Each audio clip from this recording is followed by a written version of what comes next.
I'm gonna read you something that I wrote. I've been having dreams where the messages are just much more clear than I'm used to.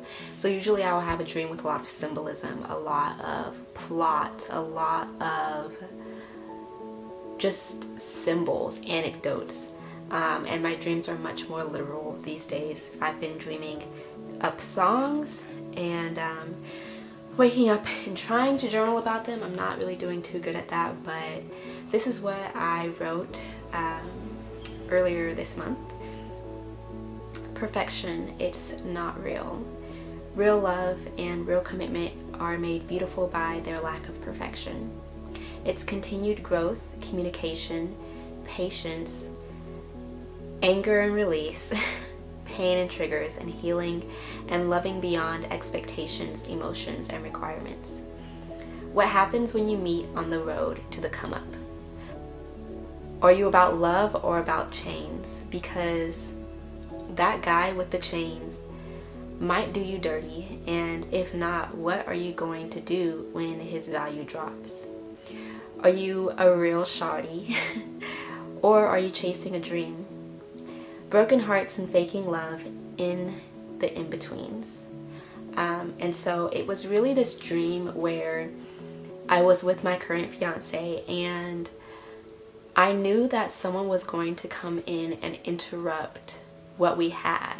So my fiance was taking me to the library and I knew that my ex would show up, and that happened in the dream. Like in the dream I knew that this would happen, and then in the dream it happened. So my fiance took me to the library and then my ex showed up and he pulled me to the side and we had a little moment, and he was counting out like how you count out dollar bills. He was counting out bologna and cheese, and I thought, oh, that's funny, like this is a bunch of bologna, but he was counting it out like it was like money, money, money, money. And I'm looking at it and I'm thinking, okay, it looks like you have a lot to offer. And then I see my fiance walking in the background, like I see him see us, and I think, oh no, like I don't want to lose that because I'm sitting here contemplating this bologna.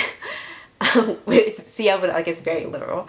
And when I woke up, it made me realize, like, I really used to, because I had standards, right? And not saying that standards are a bad thing, but my standards were a little bit delusional in that I was finding men that could offer me everything that I wanted, but that didn't mean that it was everything that I needed. So even though at face value it was just everything that was on, like all the checks were checking off the checklist, it wasn't something that made me feel fulfilled. And that fulfillment, I realized through experience, so that fulfillment became deeper when I met someone who didn't necessarily check those check boxes. So they checked all the boxes that I wasn't looking for at face value, and then the boxes that I historically looked for at face value, they weren't all the way checked. So they weren't walking around in golden chains, right? They didn't have 5 or 6 cars. They weren't living in a penthouse.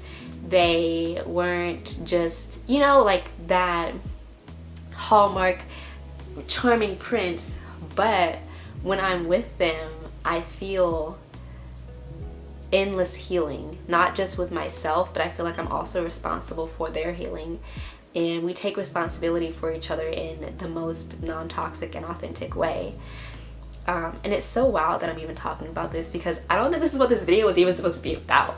But that was just my dream, and that's how I wanted to introduce this video.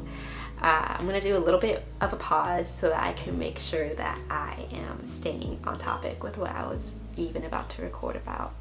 But I think that this goes into expectations versus reality. And so that's what we're gonna get into.